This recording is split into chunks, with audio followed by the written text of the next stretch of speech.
와우! 달순의 라이브! 이강인을 둘러싼 상황이 굉장히 급박하게 좀 진행이 되고 있는 것 같습니다. 이강인 선수의 소속팀 발렌시아가 그 플레이메이커 있잖아요. 다니엘 파레오의 그 비아레알 이적이 임박했다라고 하는 보도가 계속 나오고 있습니다. 뭐 스페인의 아스라든지 아니면 발렌시아 지역지인 수페르 데포르테 같은 데가 일제히 지금 보도를 하고 있는데요. 이 파레오는 그 수비형 미드필더 있잖아요. 코클랭과 함께 뭐 비알레알로 떠날 것이다 이런 이야기를 하고 있는데 이미 뭐 합의는 되어 있다. 수요일 이전에 공식 발표가 날 것이다 이런 이야기를 하고 있고요. 지역지인 스페르 데포르테 같은 경우는 아예 시간을 딱 명시했더라고요. 48시간 이내에 오피셜이 뜰 것 이렇게 좀 나와 있습니다. 왜 두 선수가 떠나게 되는 걸까요? 일단 그 보도를 보니까 새 감독이잖아요. 하비 그라시아 감독이 두 선수를 쓰지 않을 것, 필요 없다. 내 부상에 들어가 있지 않다. 라고 하는 게 표면적으로는 일단 두 선수가 팀을 떠나게 되는 그런 이유인데요. 뭐 일단 새롭게 팀을 지휘봉을 좀 잡았고 그러니까 감독이 자기 축구에 맞는 선수를 쓰겠다라고 하는 것은 뭐 자연스러운 일입니다.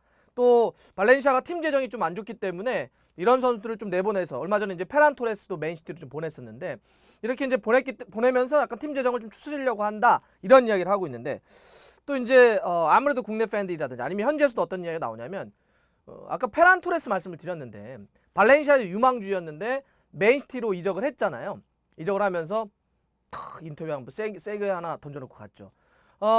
파레오는 좋은 주장이 아니었다. 기억하시죠? 그러면서 왜 안 좋은 주장이었냐면 어린 선수들을 많이 힘들게 했다. 이강인과 나 그러니까 페란 토레스 특히 이 감독이 마르세로 감독 전임 감독이 팀을 떠날 때 결국 막 구단주와 마찰이 있거나 막 이랬는데 이 책임이 다 어린 선수들 너네 때문에 그런 거야 라고 파레오라든지 이렇게 노장들이 좀 어린 선수들에게 책임 전가를 하면서 문제가 있었다라고 이제 페란 토레스가 지난번 인터뷰 때 한번 확 지르고 갔었는데 이 영향이 아무래도 좀 있지 않았겠냐 이런 이야기를 하고 있습니다. 실제로도 보면 이제 이런 거죠. 피터림 구단주가 이강인 선수라든지 이렇게 젊은 선수 중심으로 해서 팀을 좀 재편하기를 계속 오랫동안 요구해 왔는데 전임 감독 뭐 마리소노 감독 같은 경우는 이제 약간 그런 정책과 어긋나다 보니까 결국은 피터림 구단주가 그러면 내가 지금 돈 투자해서 하는데 나는 이런 방향으로 팀을 끌어가고 싶은데 그렇게 간다고 하니 나와 길이 다르니 이제 서로의 각자 길을 갑시다 라고 해서 마르세로 감독도 되게 정리한 거 아닙니까? 그런데 이렇게 구단주의 생각과 선수가 감독도 아닌 선수도 아예 다른 방향으로 갔다. 그래서 실제 선수단의 어떤 내분을 일으켰다.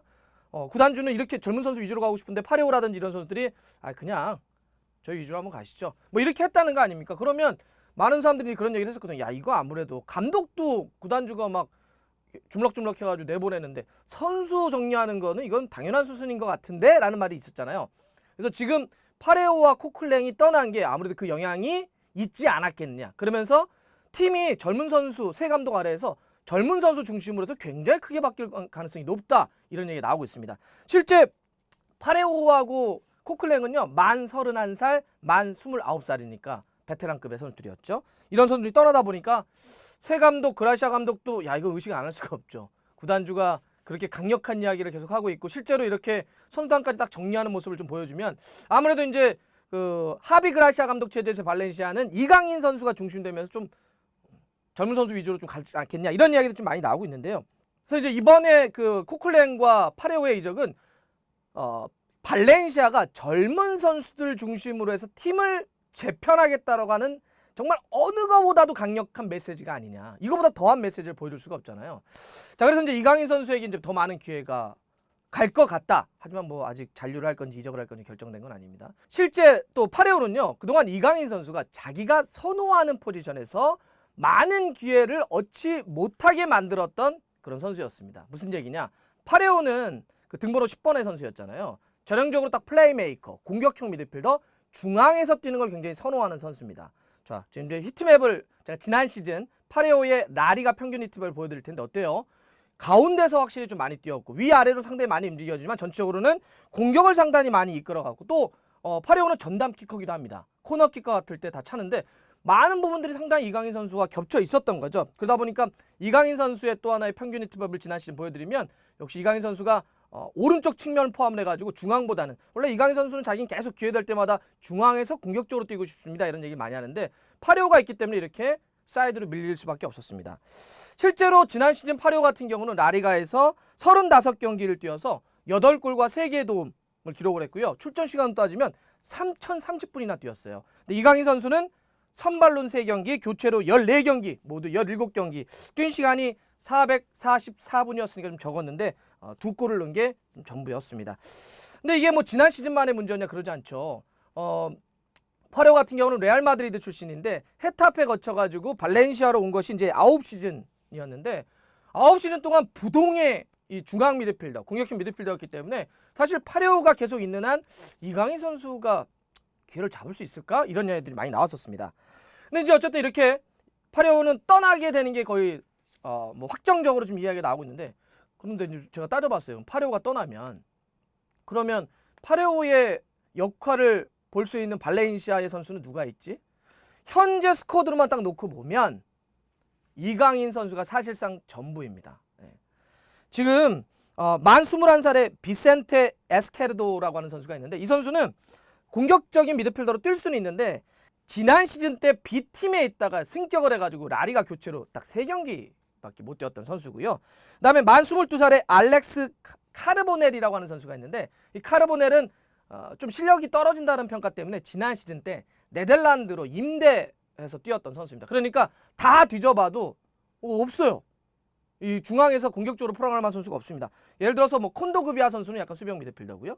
그다음에 솔레르 같은 경우는 이제 사이드 선수이기 때문에 영입을 특별히 하지 않는다고 한다면 지금으로선 파레오가 떠나면 이강인 선수가 그냥 닭주전할 수 있는 그런 이제 스쿼드라고 좀 볼 수 있습니다.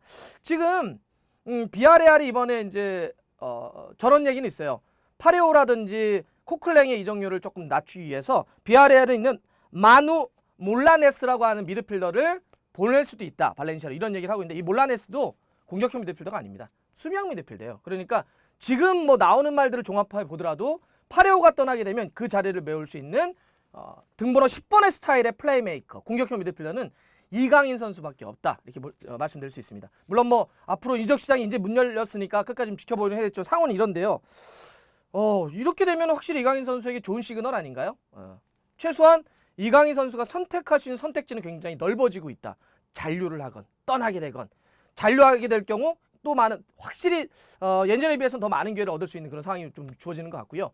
또 실제로 최근에 발렌시아의 다음 시즌 새로운 유니폼 공개됐는데 이강인 선수가 이렇게 메인 모델, 중심 선수로 딱 소개됐었잖아요. 확실한 건 그거 같아요. 피터링 구단주가 진짜 이강인을 좋아하는구나. 이강인을 좀 잡으려고 굉장히 발렌시아가 노력을 하는구나.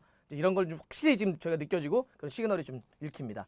이강인 선수의 이제 선택만 좀 남았는데 뭐 나쁜 상은 아닌 것 같아요. 여러 가지 판단하고 선택할 수 있는 게 넓어졌으니까 여기서 최선의 선택 이강인 선수가 아주 잘해줬으면 좋겠습니다. 응원하겠습니다.